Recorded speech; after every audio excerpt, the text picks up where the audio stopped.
یہ اللہ تعالیٰ کے وصال پاک کا۔ اب ہم ان ہستیوں کا ذکر کیوں کرتے ہیں؟ ان کے ذکر میں ہمارے ایمان کی ایک تو اصلاح اور ایک ہمارے ایمان کی طاقت ہے۔ ہمارے کمزور ایمانوں کو ان کا ذکر طاقت بخشتا ہے، یعنی ہمارا ایمان مضبوط ہو جاتا ہے۔ ٹھیک ہے، ایک سمندر ہے یا دریا ہے، تو آپ کی آنکھوں کے سامنے اس دریا سے لوگ گزریں تو پانی 2-2 فٹ ہو تو آپ کو گزرنے میں آسانی پیدا ہوگی۔ آپ کہیں گے کہ یار اتنا پانی۔ یہ وہ ہستیاں ہیں کہ جنہوں نے اس دنیا کو عبور کیا ہے مکمل طور پہ۔ ایک روایت ہے کہ سیدنا ابو بکر صدیق رضی اللہ تعالیٰ عنہ آپ سے ایک لمحے کے لیے بھی کفر ثابت نہیں ہے۔ یعنی بعد آپ نے روایتیں یہ سنی ہوگی نا کہ جی ابو بکر صدیق نے کلمہ پڑھا۔ کلمہ وہ پڑھتا ہے جو غیر مسلم ہو، اسلام میں داخل وہ ہوتا ہے جو غیر مسلم ہو۔ یہی کنفیوژن سید عالم صلی اللہ تعالی وسلم کے والدین کے متعلق کچھ لوگوں کو لگی۔ تو سید عالم صلی اللہ علیہ وسلم کے جو والدین کریمین تھے وہ شریعت جو سابقہ انبیاء تھے شریعت ابراہیم علیہ السلام پر تھے۔ ٹھیک ہے، تو اسی طرح سے جب سیدنا ابو بکر صدیق رضی اللہ تعالیٰ عنہ اور سیدنا عثمان غنی رضی اللہ تعالیٰ عنہ ان سے ایک لمحے کے لیے بھی یہ ثابت نہیں ہے کہ انہوں نے کسی بت کو خدا مانا ہو، توحید کے قائل تھے۔ تو سیدنا ابو بکر صدیق رضی اللہ تعالیٰ عنہ محبت رسول صلی اللہ تعالی وسلم آپ کا اوڑھنا بچھونا تھا۔ حضور کی محبت نے ایسا رنگ دیا، ایسا کرم کر دیا کہ صدیق اکبر کو کوئی چیز، ہم صرف یہ نعتیں پڑھتے ہیں کہ اب میری نگاہوں میں جچتا نہیں کوئی، جیسے میری سرکار ہے ایسا نہیں کوئی۔ اگر یہ نقشہ دیکھنا ہے تو صدیق اکبر کی زندگی کو پڑھو، صدیق اکبر کی زندگی کو پڑھو کہ تمہیں پتہ چلے گا کہ یہ اب میری نگاہوں میں جچتا نہیں کوئی، یہ کیا چیز ہے، یہ لذت کیا چیز ہے۔ تو صدیق اکبر رضی اللہ تعالیٰ عنہ سے حضور نے پوچھا، ابو بکر تیری تمنا کیا ہے؟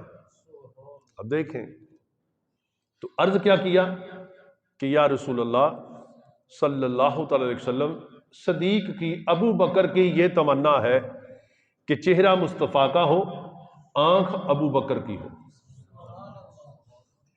پھر پوچھا تیری تمنا کیا ہے؟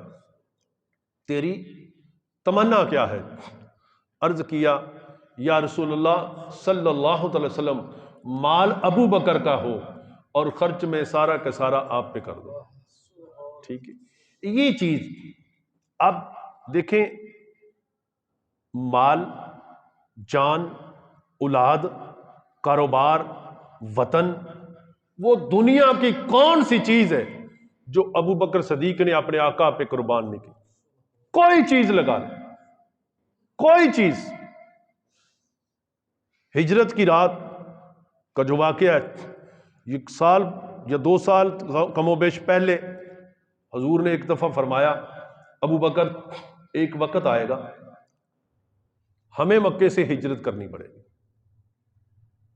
تو جب ہجرت کی رات آئی تو سید عالم صلی اللہ تعالی وسلم جب خرامہ چلتے چلتے، کیونکہ وہ رات بڑی ایک کھٹن رات تھی، بڑی مشکل رات تھی کہ قدم قدم پہ پہرے تھے، دشمن اس تار پر تھے۔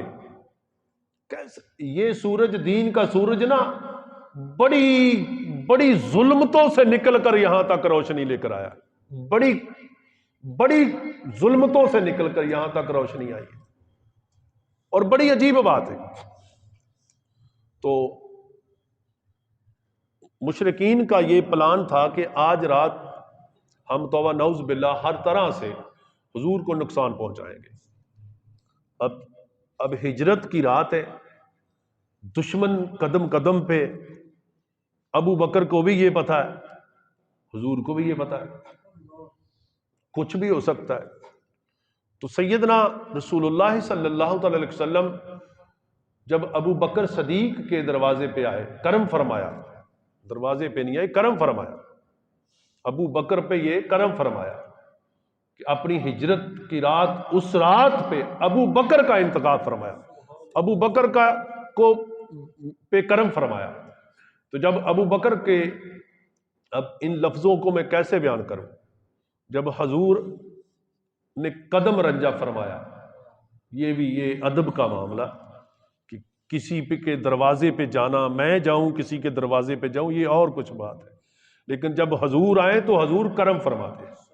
جب حضور آئے تو دروازہ کھلا تھا، ابو بکر نے قدموں کی جو کھسکساہٹ تھی نا، اس سے محسوس کر لیا صدیق اکبر کے عشق کی کیفیات یہ تھی، میں آگے جا کے بیان کرتا ہوں کہ ابو بکر صدیق کے عشق کی کیفیات یہ تھی کہ جس گلی سے حضور گزر جائیں صدیق اکبر پہچان جاتے تھے کہ یہاں سے میرے حضور گزرے۔ اور ابو بکر کا ہی نہیں، یہ نبی کے تمام صحابہ جب حضور کو تلاش کرتے تھے، ملتے نہیں تھے، تو خوشبو سونگھتے سونگھتے حضور کے پیچھے پہنچ جاتے تھے کہ میرے نبی یہاں پہ پہنچے۔ یہ ان کے دنیا کی تمام لذتوں سے، دنیا کی تمام برائیوں سے میرے نبی کے عشق میں مگن ہو چکے تھے صحابہ، کہ جس گلی سے حضور گزر جاتے تھے صحابہ جان جاتے تھے یہ یہاں سے میرے حضور گزرے ہیں۔ یہ عشق میرے نبی کی جماعت کا۔ تو صدیق اکبر کی تو پھر کیا بات ہے، وہ تو سالار صحابہ، سردار صحابہ ہے، صدیق اکبر ہے، تمام صحابہ صدیق ہیں۔ یہ نہ سمجھنا کہ صرف ابو بکر ہی صدیق ہے، تمام صحابہ صدیق ہیں، اور صدیق اکبر ابو بکر صدیق ہے، یعنی تمام صدیقوں کے اکبر ابو بکر صدیق ہیں، تمام صحابہ سچے ہیں، تمام سچوں کے سچے ابو بکر صدیق ہیں، تمام صحابہ۔ میں نے کل رات اسد صاحب کے بچے کی سالگرہ تھی تو میں نے عرض کیا تمام صحابہ متقی ہیں، اور جو متقیوں کا آگے امام ہے وہ ابو بکر صدیق ہے۔ تو یہ صحابہ کا اس پہ اتفاق ہے، کوئی دو رائے نہیں ہے کہ اس پہ کوئی ایسا کوئی اختلاف آج کوئی کرے تو اس کی قسمت ہے۔ تو صدیق اکبر جب قدموں کی خوشبو مہک کو پا لیا کہ میرے نبی آ گئے، تو جب دروازہ کھولا تو حضور فرماتے ہیں ابو بکر کیا تم سوئے نہیں تھے؟ تو اب دیکھیں یہ چیزیں، یہ سننے کے بڑے دھیمے دھیمے مزاج کے ساتھ یہ باتیں سننے والی ہیں، ٹھیک، عشق والوں کی یہ بات ہے، ٹھیک ہے، جن کے دلوں میں یہ جگہ ہے نا وہ جگہ دے، اور یہ خوشبو دلوں کے اندر گھر کر جائے۔ جب دلوں کے اندر یہ خوشبو اتر جائے تو پھر خوشبو جو مہکے وہ آپ کی نسلوں کو بھی چمکا دے۔ یہ خوشبو ہے، یہ ایسی چیز ہے، یہ لذت ایسی ہے۔ تو صدیق اکبر عرض کرتے ہیں کہ یا رسول اللہ آپ نے فرمایا نہیں تھا ایک رات آئے گی۔ اب دیکھو یار، ہمیں ایک ماہ کے بعد تبلیغ کا دورہ آئے نا، تبلیغ کا دن آئے، ہمیں یاد نہیں رہتا جب تک مسجد میں اعلان نہ کریں، ٹھیک ہے یار، پتہ ہی نہیں لگا چلا، پتہ ہی نہیں چلا۔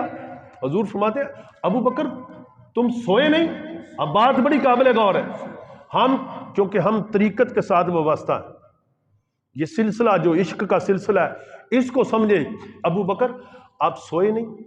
عرض کیا یا رسول اللہ آپ نے فرمایا نہیں تھا۔ کب فرمایا تھا؟ میں اس پہ مجھ سے کوئی مسٹیک ہو سکتی ہے، سال یا 2 سال پہلے حضور نے فرمایا تھا کہ ایک رات آئے گی، نہ جانے کب آئے گی، ڈیٹ نہیں بتائی، ایک رات آئے گی ابو بکر ہمیں مکے سے ہجرت کرنی پڑے گی۔ تو یا رسول اللہ ابو بکر اس وقت سے لے کے سال ہے تب بھی ٹھیک ہے، 2 سال ہے تب بھی ٹھیک ہے، سال یا 2 سال پہلے فرمایا تھا۔ ابو بکر عرض کرتے ہیں کہ یا رسول اللہ ابو بکر اس وقت سے لے کے آج تک رات کو کبھی سویا ہی نہیں کہ نہ جانے کب وہ وقت آ جائے، کب وہ رات آ جائے اور میرے آقا کرم فرمائے اور ابو بکر سویا پڑا۔ یہ ہے صدیق کی صداقت، ٹھیک ہے۔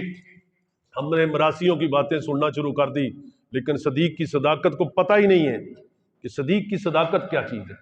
تو صدیق اکبر رضی اللہ تعالیٰ عنہ نے عرض کیا کہ یا رسول اللہ میں تو اس وقت سے لے کے آج تک سویا ہی نہیں. یہ لذت جب یہ کیفیات بندے کے اندر آئے گی تو وہ کس مقام پہ ڈگمگائے گا, وہ ہر منزل سے پار گزر جائے گا جب یہ عشق اس کے سینے میں آئے گا. تو صدیق اکبر رضی اللہ عنہ جب ہجرت کا سفر ہے تو جو غار ثانی سنین, جو غار ثور کا جو منظر قرآن نے بیان کیا ہے, اس پہ آپ سب بڑے سادہ فہم دوست ہیں. یہ بڑی ایک علم والوں کی بات ہے جو میں بیان بھی کروں تو آپ شاید نہ سمجھ پائیں. جتنی غار ثور کے اندر جو حکمتیں ہیں, ایک تو میں نے جو پہلے عرض کیا کہ آپ کی خواہش کیا ہے, ابو بکر کیا عرض کرتے ہیں کہ صدیق کی آنکھ ہو, ابو بکر کی آنکھ ہو, چہرہ مصطفیٰ کا, ٹھیک ہے, حضور کا چہرہ ہو, ابو بکر کی آنکھ ہو, دیکھنے والی ہو, اور سرکار کی ذات ہو, ابو بکر کا مال ہو, خرچ کر دیں. جب غار ثور میں پہنچے, آپ جتنے بھی دوست گئے ہیں آپ کو سب کو اندازہ ہے اس کی بلندی کا. اب سیڑھیوں پہ جانا بڑا آسان ہے اور اس پہ بھی جانا مشکل ہے. آج کے دور کے اندر سیڑھیوں پہ جانا بھی مشکل ہے. 3 میل کی بلندی, 5,500 فٹ کی بلندی غار ثور, اور آج سیڑھیاں. اس وقت سیڑھیاں نہیں تھی, اس وقت سیڑھیاں نہیں تھی.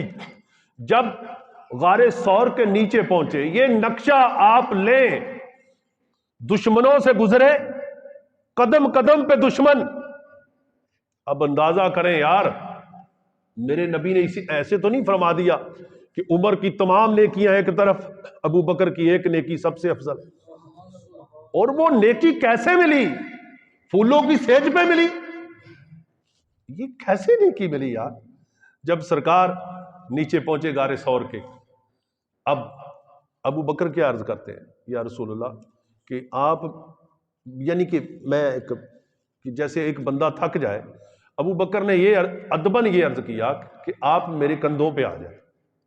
اب اندازہ کریں, سرکار ویسے بھی جا سکتے تھے, ٹھیک ہے, کوئی معجزہ بھی آ سکتا تھا, کوئی ایسا کرشمہ بھی آ سکتا تھا, لیکن سرکار نے ابو بکر کے کندھوں کا انتخاب فرمایا. آپ یکدم تہجد نہیں پڑھ سکتے. تو میرے نبی کی ان باتوں میں, ان عملوں میں بہت بڑی ایک حکمت تھی. ابو بکر کے کندھوں پہ سواری فرمائی. اب دیکھیں, انسان کوئی بھی انسان ہے, بڑے سے بڑا طاقتور, وہ بھی تھک جاتا ہے, سانسیں پھول جاتی ہیں اس دور کے مطابق, ٹھیک ہے. تو ابو بکر صدیق, میں اب اس کو بھی کیسے عرض کروں یار, کہ یہی عرض کروں گا کہ ابو بکر صدیق پہ سواری کر کے میرے نبی نے کرم فرمایا.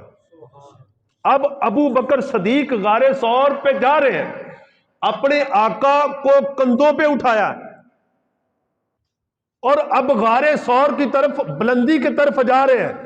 آج اس دنیا کی لذت کے لیے, اس دنیا کے کھیل تماشوں کے لیے ہم ان ہستیوں کے طریقوں کے خلاف زندگی بسر کرتے ہیں, نماز نہیں پڑھتے, دین کو کوئی سمجھتے نہیں.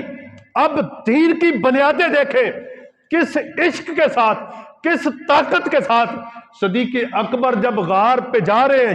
ہوگا یارو, سیڑھیوں پہ نہیں جایا جاتا, لیکن اس وقت سیڑھیاں نہیں تھی, ایسے غار تھی, ایسے پتھر پہاڑ تھا, لیکن ابو بکر صدیق چڑھ رہے تھے ان پاؤں کے پونچے لگا لگا کے, پونچے لگا لگا کے.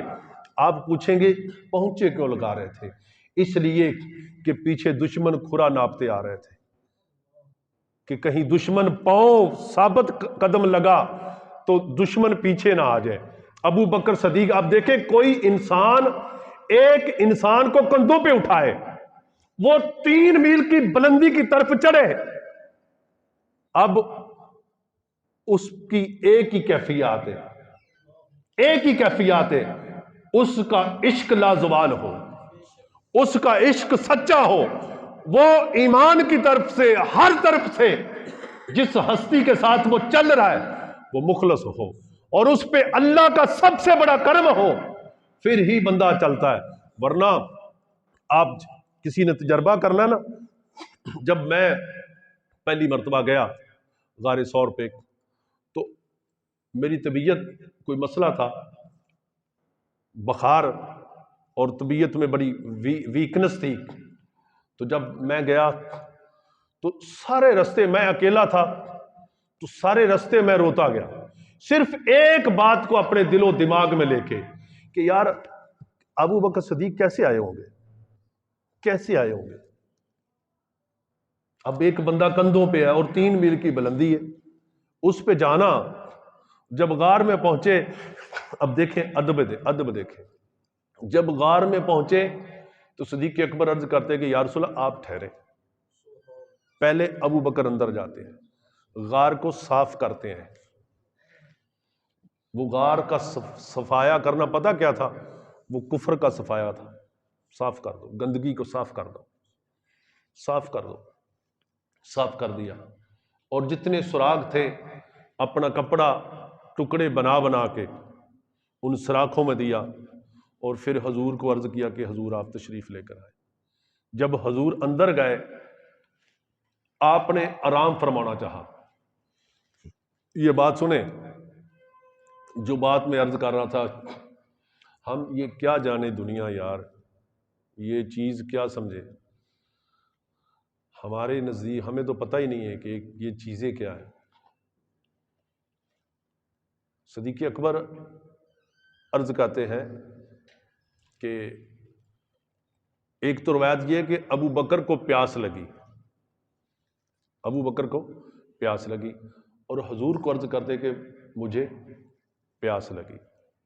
تو روایت میں آتا ہے کہ اللہ کریم نے حوض کوثر کا پانی غار ثور کی دیواروں میں نصب فرما دیا، ٹھیک ہے، وہ وہاں پہ ابو بکر کی پیاس کو بجھانے کے لیے اللہ کریم نے وہ حوض کوثر کا پانی وہاں پہ جام، اور ابو بکر نے وہ معطر ہو کے، تر ہو کے، سیر ہو کر پیا۔ اور پھر دل کے اندر جو خیال خوف تھا نا، خوف یہ تھا کہ کہیں اپنی جان کا نہیں، اپنے نبی کی جان، کہ میرے نبی کو کوئی نقصان نہ پہنچا دے۔ اپنا تو خیال ہی نہیں تھا نا، خیال یار میں مست رہنا دنے راتی، میرے دل میں سجن وس دے، میرے دیدے ٹھرے رہندے، ٹھیک ہے۔ اگر خیالوں میں سجن آ جائے، خیالوں میں محبوب آ جائے، تو پھر دوسری چیز کی تو گنجائش نہیں رہتی، ٹھیک ہے، رہ گئی گنجائش۔ اگر کسی کے خیال میں کوئی بس جائے تو پھر کسی اور کی کیا ضرورت رہے گی، نہیں رہتی۔ تو صدیق اکبر عرض کرتے ہیں، جو میں پوائنٹ عرض کر لگا کہ خوف کہ یا رسول اللہ بھی دشمن، آپ دیکھیں کیسا ہے، بڑا ایسے کر کے بندہ بیٹھتا ہے اس میں غار ثور میں، تو بیٹھ کر تو جو اوپر کھڑا ہو اس وقت کے مطابق اوپر کھڑے ہونے والا نیچے پاؤں کی طرف دیکھے نا تو نیچے اندر بیٹھا بندہ نظر آتا تھا۔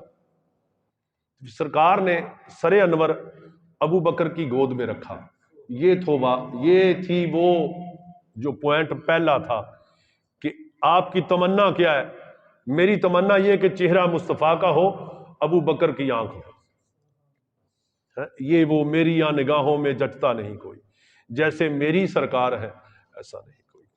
اب ابو بکر کی گود میں سر انور ہے اور ابو بکر کی آنکھیں حضور کے چہرے پہ ہیں۔ اب نیچے وہ سانپ، یہ بھی علیحدہ ایک ٹائم آپ دیکھ لیں بالکل ختم ہو گیا۔ اب نیچے سے سانپ وہ اپنے عشق کی کیفیت دکھا رہا ہے، ابو بکر صدیق اپنے عشق کی کیفیت دکھا رہا ہے، ٹھیک ہے، لیکن سانپ کا ڈسنا اور پھر اتنے بڑے سانپ کا، اتنے زہریلے سانپ کا، پھر وہ بھی ڈنگ، عشق کا ڈنگ۔ مولوی شبیر پڑھتا ہوں نا نعت کی، عشق دا تاب دے رہا اگ ساڑے ککھ تے کانے تے عشق ساڑے تن میرا، ٹھیک ہے۔ تو جب تن میں آگ لگ جائے عشق مصطفیٰ کی تو پھر جہنم کی آگ بھی پناہ مانگتی ہے۔ بعض روایتوں میں آتا ہے کہ جب وہ عشق مصطفیٰ والا، وہ قلب سلیم والا قلب سلیم پتہ کسے کہتے ہیں؟ جس کو کوئی ڈس لے، سانپ کے ڈسے کو، اور اس کے ساتھ تشبیہ کیوں دی؟ قلب سلیم والا کیوں تشبیہ دی؟ کہ جسے اللہ اور اللہ کے رسول کا عشق ڈنگ لے، وہ جب پل صراط سے گزرے گا تو جہنم پکار اٹھے گی، اسے مجھ سے جلدی گزار دو، اس کی آگ کے ساتھ میری آگ کی ہیٹ ٹھنڈی ہو گئی۔ تو جب عشق مصطفیٰ کی وہ ہیٹ، وہ آگ جس تن میں لگ جائے تو صدیق اکبر نے چہرہ مصطفیٰ سے نظریں نہیں اٹھائی۔ آج ہم دنیا کی چند باتوں کے لیے کوئی نماز چھوڑ دیتا ہے، کوئی قرآن چھوڑ جاتا ہے، کوئی دین چھوڑ جاتا ہے، کوئی کس طرح، کوئی کس طرح، کوئی کس طرح۔ کیسے مسلمان ہیں؟ اگر ہمارے اوپر کوئی آزمائش آ گئی، کوئی مسئلہ آ گیا تو پھر کیا کریں گے؟ ہم تو بغیر مسئلے کے ہی دین کے سے دور ہیں۔ تو صدیق اکبر کے دل میں خوف آیا۔ اب یہ وہ خاص پوائنٹ ہے۔ اب ابو بکر نے یہ اس مسئلے کا، اس خوف کا اظہار کیا کہ کہیں دشمن ہمارے اوپر۔ اب وہاں پہ جو حضور نے ارشاد فرمایا ہے، یہ جو ثانیہ اسنین کا لفظ کیا گیا تھا، ثانیہ اسنین، اب کوئی نبی کا ثانی ہو سکتا؟ نہیں ہو سکتا۔ یہ قرآن نے کہا ہے کہ ثانی اسنین فی الغار، یعنی علماء کرام فرماتے ہیں کہ یہاں پہ جو ثانی اسنین نبی کریم صلی اللہ علیہ وسلم سے ابو بکر نے یہ جب عرض کی کہ یا رسول اللہ بھی خوف آیا نا، تو ابو بکر سے حضور فرماتے ہیں کہ ابو بکر غم نہ کرو، غم نہ کرو، اللہ ہمارے ساتھ ہے، اللہ ہمارے ساتھ ہے۔ دو ذاتیں نہیں، یہ جو اس حدیث کو پڑھتے ہیں نا، حدیث کی شرح پڑھتے ہیں، دورہ حدیث کرتے ہیں، وہ ان نقطوں میں جاتے ہیں، لیکن ہم تو نقطوں میں جانے والے ہی نہیں ہیں۔ ایک ہی ہونے کا ظالم جھک گئے سجدے میں جب وقت قیام آیا، جب قیام کی باری آتی تو ہم نماز چھوڑ کے دوڑ جاتے۔ ہم نقطوں کے کیا جانے۔ یہ جو حضور نے فرمایا نا کہ اللہ ہمارے ساتھ ہے، یہاں پہ دو ذاتیں نہیں، ایک ذات۔ کہتے ہیں کہ امت مصطفیٰ کا جو جتنے دنیا کے پیر ہیں یا اپنے آپ کو صوفی کہلاتے ہیں، اور امت مصطفیٰ کا جو سب سے پہلا صوفی اور امت مصطفیٰ کا سب سے پہلا واصل باللہ ہوا، وہ ابو بکر صدیق کی ذات پاک ہے۔ اس غار ثور کے کہ اللہ ہمارے ساتھ ہے، یہ دو ذاتیں حضور فرماتے اللہ ہمارے ساتھ ہے، دوسری ذات کی نفی فرما دی۔ اس کو مفسرین کرام لکھتے ہیں، بعد نے لکھا ہے کہ جب حضور نے یہ لفظ فرمائے تو ذاتیں مل چکی تھی، جب غار ثور میں گئے تھے صورتیں جدا تھی، جب غار سے باہر نکلے کوئی پہچاننے والا نہ تھا۔ یہ اس کو کہتے واصل، پہلا واصل باللہ، اور پہلا صوفی جو کہلایا، تصوف کو ماننے والے، طریقت کو ماننے والے، پیری مریدی کو ماننے والے، یہی وہ نقشہ ہے کہ جو آج بھی قیامت تک اور اس روز سے لے کے آج تک اور آج سے لے کے قیامت تک جو سچا شیخ ہوگا اس کی صورت کا رنگ اس کے مرید پہ چڑھ جائے گا۔ یہ وہ غار ثور سے وہ نقشہ ملا ہے۔ یہ وہاں پہ جو واصل باللہ، جو واصل محبت رسول صلی اللہ علیہ وسلم، یہ آپ دیکھیں جب غار میں انٹر ہو رہے ہیں، آپ مسجد میں انٹر ہو رہے ہیں، آپ کی صورت اور ہے، جب 2 دن کے بعد مسجد سے باہر نکلے تو صورت کسی کی صورت کے ساتھ مل جائے، تو یہ کیفیت محسوس کی صدیق اکبر نے مدینہ منورہ کے قریب جا کے، کہ آپ نے محسوس کیا کہ یہ رنگ مصطفیٰ چڑھ چکا ہے، یہ غلامی مصطفیٰ کا رنگ چڑھ چکا ہے، اب دوسرا کوئی پہچانے گا نہیں۔ تو صدیق اکبر نے اپنی چادر یا کپڑا اتار کے حضور پہ چھاں کر دی، لوگوں کو پتا چلے جس نے چھاں کیے وہ غلام ہے، جس پہ چھاں کیے وہ آقا ہے۔ تو یہ جب تک مرید کے اندر یہ طلب نہ آئے، یہ عشق کی کیفیت نہ آئے، پھر گلاں ویلیاں۔ ٹھیک ہے، جب بندہ سوچے کہ میں نماز پڑھوں کہ نہ پڑھوں، درود پڑھوں کہ نہ پڑھوں، مسجد میں جاؤں کہ نہ جاؤں، یہ برائی چھوڑوں کہ نہ چھوڑوں، یہ کوئی بری بات چھوڑوں کہ نہ چھوڑوں، جب یہ چھوڑوں کہ نہ چھوڑوں پہ چلا جائے تو وہ فارغ ہے۔ اور جو کیا کہ میں ٹر پیا تیرے رستے تھے، اے منزلاں ڈاڈیاں اوکھیاں نے، اے ڈاڈیاں اوکھیاں نے، میں ٹر پیا تیرے رستے تھے، اے منزلاں ڈاڈیاں اوکھیاں نے، میرا خیال رکھی ہر قدم تے جدو ڈولاں تے سامنے تو، ٹھیک ہے؟ تو اکھ میٹا تیری تصویر دسے، اکھ کھولا تے سامنے تو ہوئے، جب یار نظر آئے تو جو یار کا دیوانہ بن جائے نا، جو محبوب کا دیوانہ بن جائے تو پھر وہ اس کی خواہش ہوتی ہے کہ پوری دنیا پہ رنگ میرے محبوب کا چڑھ جائے۔ وہ دیوانہ تو یہی چاہتا نا کہ ہر ہر ہر ہر چیز میرے محبوب کے عشق میں گم ہو جائے، ہر جاندار کیا پوری دنیا پہ رنگ میرے محبوب کا چڑھ جائے۔ تو صدیق اکبر یہ چاہتے تھے کہ ہر ایک پہ رنگ میرے نبی کا چڑھ جائے، ہر ایک کو یہ لذت مل جائے۔ تو میرے دوستو، یہ محبت اے تو صدیق اکبر کی ایک میں بات کرتا چلوں آگے۔ بس حج کا امیر، حج جب کیا نا، حضور نے کتنے حج کیے؟ ایک۔ اس کا مطلب یہ نہیں کہ صرف ایک حج کیا اب دوسرا حج نہیں آپ کر سکتے، اس لیے کیا آپ کو یہ بڑا عمل پسند تھا کہ آپ لوگوں کی آسانی کے لیے۔ تو حج کا امیر حضور نے نا ابو بکر صدیق کو بنایا۔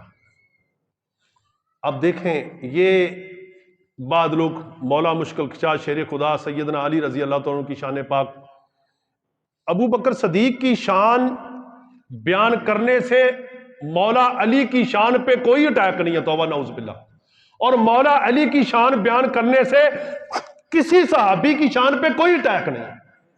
جو کسی بھی صحابی کے ذکر سے جلے وہ منافق ہے، ٹھیک ہے؟ تو ابو بکر کو امیر بنایا، کس نے بنایا؟ حج کا حضور نے۔ تو ابو بکر نماز ایک کا ٹائم ہو گیا تو ابو بکر صدیق امامت فرمانے لگے، تو حضور کی سواری، اب دیکھیں یہ قاری صاحب یا میں نماز پڑھاؤں یا کوئی بھی ہم میں سے نماز پڑھائے مصلے پہ کھڑا ہو تو باہر روڈ پہ تو گاڑی آ جائے، میں یہ پہلے جو میں نے پہلے عرض کی سب سے پہلے خوشبو، مہک، تو اس سواری ابو بکر صدیق نا یہ 4 رکعت یا 2 رکعت جو بھی نماز تھی جو جس وقت کی، اس کی نیت کر کے تو ایسے ہاتھ یہاں پہ لے گئے۔ اب دیکھیں یہ ادب، یہاں پہ لے گئے، اور آپ نے دیکھیں میری بات کو بڑے غور نہ سنو، میں پنجابی چرچ کر دینا، بڑے غور نہ سنو، ہاتھ ایتھے لے گئے نے، میرے نبی دی خوشبو تے کیا ہی بات ہے، سبحان اللہ، میرے نبی دی سواری آئی، اس سواری تے مولا علی آئے نے، اس سواری تے مولا علی آئے نے، ابو بکر صدیق ایتھے ہاتھ لے گئے نے، میں معذرت چاہنا میں نام لینا ہی چاہیے، سیدنا ابو بکر صدیق، سیدنا مولا علی، سیدنا عمر فاروق، سیدنا عثمان غنی، جس اس سردار نے، تو صدیق اکبر رضی اللہ عنہ ایتھے ہاتھ لے گئے نے، مہک آقا دی سواری دی صدیق اکبر نے محسوس کر لی کہ سواری آ گئی ہے، ایتھے رک گئے نے، ایتھے وہ گل سنو میری، ایتھے رک گئے نے، ایتھے رک گئے نے، سواری تو حضرت مولا علی اترے، آپ مسلح چھڑنا شروع کرتا، صدیق اکبر نے مسلح چھڑنا شروع کر دیتا، مولا علی فرما دینے کہ ابو بکر نماز پڑھاؤ، ابو بکر فرما دینے کہ علی تسی آئے ہو کہ میں محسوس کیتا کہ شاید کتے میرے آقا نے اے نہ فرمایا کہ علی تسی جا کے نماز پڑھاؤ، مولا علی فرما دینے کہ اس قوم دے اندر کون ہے جڑا نماز دی امامت کرائے، جس قوم چ ابو بکر ہوئے کسی ہور نو حق نہیں پہنچدا، وہ امامت دے مسئلے تے کھڑا تے میرے آقا نے امیر تانوں بنایا تے ابو بکر امامت بھی تسی کرو. مولا علی آپ دیکھیں میرے امام کی یہ غلط منافقین لوگوں کا عقیدہ ہے. ٹھیک ہے، اپنے اماموں کی بھی قدر کیا کریں. یہ اہل سنت کے اندر ہے ہی نہیں. ہے ادب ادب ادب. مولا علی جس بندے دے پیچھے نماز پڑھن او مولا علی دا کی ہے امام. یہ عقیدہ غلط ہے. اج ساڈے معاشرے دے اندر اسی امام نو اہمیت نہیں دیندے. یہ عقیدہ اہل سنت دا نہیں ہے. یہ اہل سنت دا عقیدہ ہی نہیں ہے. ٹھیک ہے، امام متبر ہے، امام سردار ہے. امام نوکر نہیں ہے. نوکر دے پیچھے نماز نہیں، کمی دے پیچھے بھی نماز نہیں، کم تر دے پیچھے بھی نماز نہیں. نماز کس سے پیچھے ہے؟ غلام رسول دے پیچھے ہے. ٹھیک ہے، تو صدیق اکبر دے پیچھے، صدیق اکبر دے پیچھے جدو نماز دی نیت کیتی جاندی ہے تمام صحابہ بما مولا مشکل کشا سیدنا علی المرتضی شیر خدا رضی اللہ عنہ سب ایک کہندے نے کہ پیچھے اس امام دے، پیچھے اس امام دے. کوئی تواڈے امام نو باہر کھڑا کر کے کافر کہے، برا کہے، اون دی تذلیل کرے اج دے کسے مولوی دی، تے تسی مقتدی غصہ کرو گے یار اسی ان دے پیچھے نمازاں پڑھنے ہاں. مولا علی غصہ نہیں کرن گے جن دے پیچھے مولا علی بھی پڑھے تے 17 نمازاں رسول اللہ بھی پڑھے، اس دی تذلیل کیتی جائے تے مولا علی انہوں حوض کوثر دا جام پلائے گا لو جناب پیو؟ نہ نہ نہ نہ بالکل نہیں پلان گے. اس واسطے کامیاب ہے ہی ہوئے جیڑا ابو بکر تو لے کے تے آخری صحابی تک سب دا غلام ہوئے.